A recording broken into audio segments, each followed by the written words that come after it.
بسم اللہ الرحمن الرحیم۔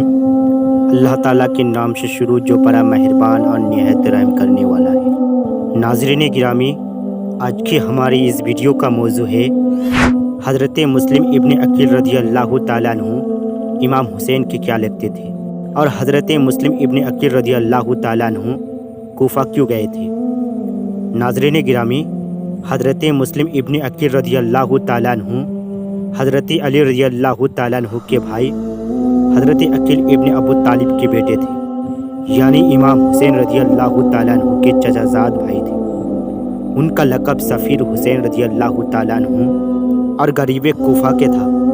واقعہ کربلا سے کچھ عرصہ پہلے جب کوفہ کے لوگوں نے امام حسین رضی اللہ تعالیٰ عنہ کو خطوط بھیج کر کوفہ آنے کی دعوت دی تو انہوں نے حضرت مسلم ابن عقیل کو صورتحال کا جائزہ لینے کے لیے کوفہ روانہ کیا۔ جب امام حسین رضی اللہ تعالیٰ عنہ نے حضرت مسلم بن عقیل کو کوفہ جانے کا حکم دیا تو اس وقت وہ مکہ میں تھے۔ وہاں سے وہ مدینہ گئے، جہاں انہوں نے روضہ رسول اللہ صلی اللہ تعالیٰ علیہ وسلم پر حاضری دی۔ پھر اپنے دو بیٹے محمد اور ابراہیم، جن کی عمر 7 اور 8 سال کی تھی، ان دونوں بیٹے کو لے کر حضرت امام ابن مسلم کوفہ چلے گئے۔ کوفہ میں انہوں نے جناب مختار بن ابی عبیدہ ثقلی کے گھر پر قیام کیا۔ کوفہ والوں نے ان کی بیعت شروع کی، جن کی تعداد 30,000 تک پہنچ گئی۔ انہوں نے امام حسین رضی اللہ تعالیٰ عنہ کو خط لکھ دیا کہ کوفہ آنے کے لیے حالات سازگار ہیں۔ اس وقت کوفہ کا گورنر نعمان بن بشیر تھا۔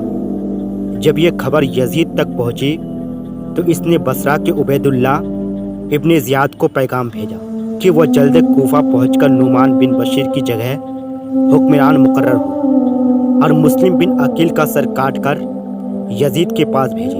ابن زیاد نے کوفہ پہنچ کر گورنر سنبھالی تو حضرت مسلم بن عقیل امیر مختار کے گھر سے صحابی رسول درود حضرت ہانی بن عروہ کے گھر منتقل ہو گئی۔ ابن زیاد نے فوج کو انہیں پکڑنے کے لیے بھیجا تو حضرت ہانی بن عروہ، جن کی عمر اس وقت 90 سال تھی، اپنے مہمان کو حوالہ کرنے سے انکار کر دیا۔ حضرت ہانی بن عروہ کو قید کر لیا گیا، اس پر بھی انہوں نے انکار کیا تو انہیں باندھ کر 500 کوڑوں کی سزا دی گئی، جس کے دوران وہ بے ہوش ہو گئے تو ان کا سر تن سے کاٹ کر لٹکا دیا گیا۔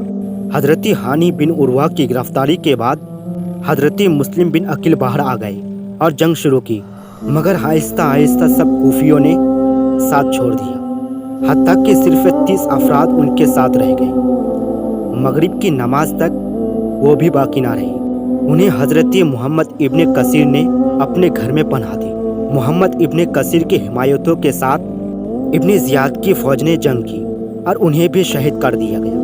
یہ دیکھ کر حضرت مسلم بن عقیل کوفہ سے باہر جانے کی کوشش کرنے لگی، مگر شہر کے سب دروازے بند تھے۔